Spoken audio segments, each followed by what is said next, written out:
আমার কথাটা এই অংশটুকু যুবক যুবতীরা খুব ভালো করে শুনেন।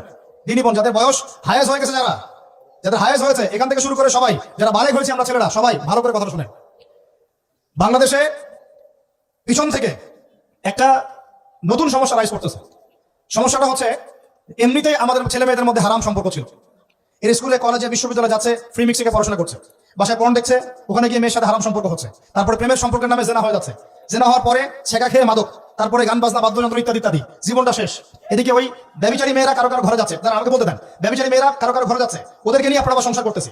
এই হচ্ছে না সিচুয়েশন। একজনের 5টা গার্লফ্রেন্ড, একজনের 4টা গার্লফ্রেন্ড, আরেকজনের 3টা বয়ফ্রেন্ড, 4টা বয়ফ্রেন্ড, এই ধাপগুলো পার হয়ে এরা সংসারের জীবনে আসতেছে যখন বয়স হয়ে যাচ্ছে 25-30।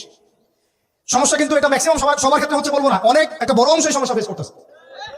এর মধ্যে এই ফ্রি মিক্সিং এর মধ্যে শুরু হয়েছে নতুন একটা জিনিস, যে ভালোবাসার আবার লিঙ্গ কি, ভালোবাসার আবার এখানেই শুরু হয়েছে ছেলে ছেলে জেনা করা, মেয়ে মেয়ে জেনা করা, ছেলে ছেলে জেনা করা, আর কি বলা বলেন, মেয়ে মেয়ে জেনা করা। নাউজুবিল্লাহ। এটা কমে লুত, এর শাস্তি আসবে যদি আমরা তওবা করে ফিরে না আসি। এর উপরে এখন শুরু হয়েছে ভালোবাসার আবার ধর্ম কি, ভালোবাসার আবার, আমার সাথে বলেন কি বললাম, ভালোবাসার আবার, এদিকে মনোযোগ দেন, ভালোবাসার আবার কি, ভালোবাসার আবার কি। এই কথাটা, এই স্লোগানটা দিয়ে কি করা হচ্ছে আপনারা শুনেন।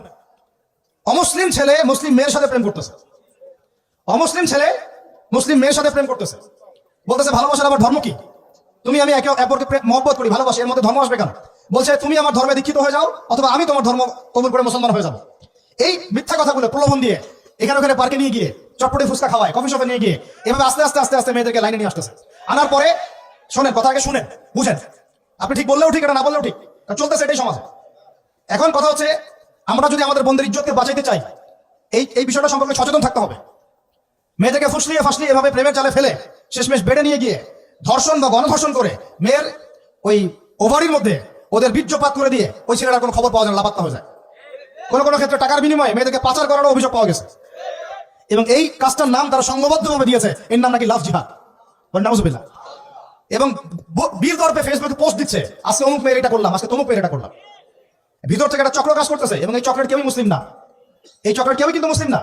বাইরে আবার পরিচয় দিতে পারে যে আমি মুসলিম, আমার নাম অমুক, নাম পরিবর্তন করে মুসলিম মেয়েটাকে ফুসলিয়ে ফাসলিয়ে এই জেনার ফাঁদে ফেলে ওর পিছনে কিছু টাকা খরচ করে, কিছু সময় দিয়ে ওকে প্রয়োজনে ঘুমের ওষুধ খাওয়ায়, প্রয়োজনে আবার জাদুটোনা করে, বান মারে, ওকে ওকে তাবিজ কবজ করে বিছনায় নিয়ে এসে ধর্ষণ বা গণধর্ষণ করে, ওই ভিডিওগুলো দিয়ে পরে ওকে ব্ল্যাকমেইল করে, পরে ওর কাছ থেকে টাকা খাওয়া শুরু করে, কোনো কোনো ক্ষেত্রে মেয়েদেরকে পাচারও করে দিচ্ছে।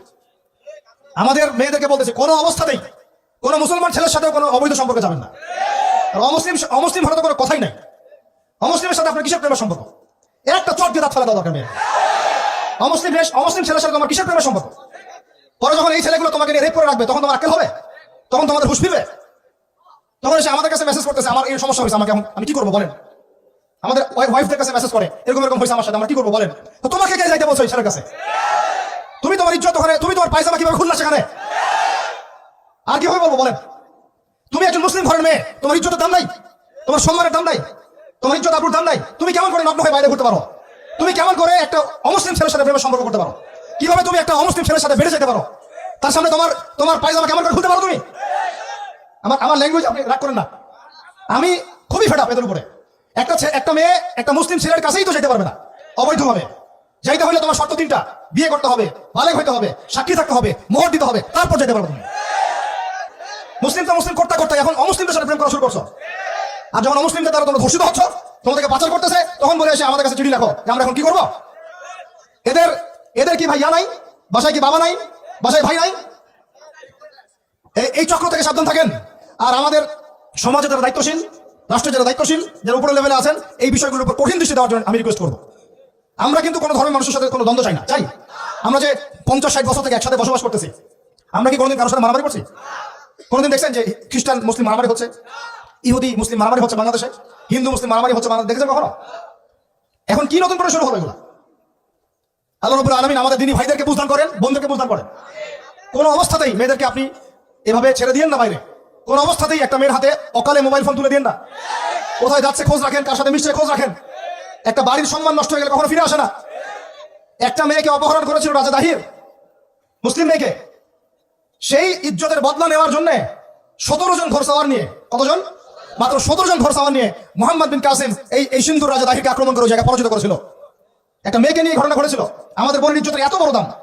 একজন নারী, শোনেন, একজন নারী বনু কাইনুকার বাজারে গিয়েছিলেন তার প্রয়োজনে। ইহুদি তার শ্লীলতাহানি করেছে, তার সতর খুলে দিয়েছিল একজন ইহুদি। এটা দেখে একজন মুসলিম ভাই সেখানে থাকতে না পারে ওই ইহুদির গর্দান নামিয়ে দেয়। এই ইস্যুকে কেন্দ্র করে ইহুদিরা মিলে ওই ভাইকে শহীদ করে।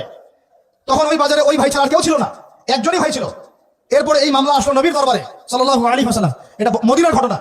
নবী সাল্লাল্লাহু আলাইহি ওয়াসাল্লাম ওই সাহাবীকে তো দোষারোপ করেনই নাই, ওই সাহাবীকে দোষারোপ করেন নাই, বরং নিজে বর্ম পরে অন্য সাহাবীদেরকে বলেছেন তোমরা বের হও, আমরা বনু কাইনুকা আক্রমণ করবো, ওকে এখান থেকে বের করে দেবো। একজন দিনী বোনের ইজ্জতের বদলা নেওয়ার জন্য পুরো বনু কাইনুকার ইহুদিদের সাথে যুদ্ধ হয়েছে। আর আমাদের বোনরা স্বেচ্ছায় ইজ্জত বিলিয়ে দিচ্ছ তোমরা হচ্ছে মাটির তলে চলে যাও, তোমাদের বেঁচে থাকার চেয়ে মাটির তলে চলে যাও। তোমরা নিজেরা স্বেচ্ছায় ইজ্জতের বিসর্জন দিচ্ছ। আমি ইয়াং ছেলেমেয়েদেরকে বলছি, ভাই আমরা আসছি আল্লাহর ইবাদত করতে, এখানে আল্লাহর দিনকে জিন্দা করতে, আল্লাহর দিনকে সমাজে কায়েম করতে। জিনার সাথে আমাদের কি সম্পর্ক থাকতে পারে? পর্নের সাথে আমার আপনার কি সম্পর্ক থাকতে পারে? আপনার আমার এরকম হারাম সম্পর্কের সাথে কি সম্পর্ক থাকতে পারে? এগুলো কোন অবস্থাতে আমরা ধার কাছে যাবো না ইনশাআল্লাহ। আল্লাহ রাব্বুল আলামিন আমাদের ভাইদেরকে বুঝদান করেন, বোনদেরকে বুঝদান করেন। আমি যা বলেছি আমাকে আমল করার তৌফিক দান করেন, আপনাদের সবাইকে আমল করার তৌফিক দান করেন।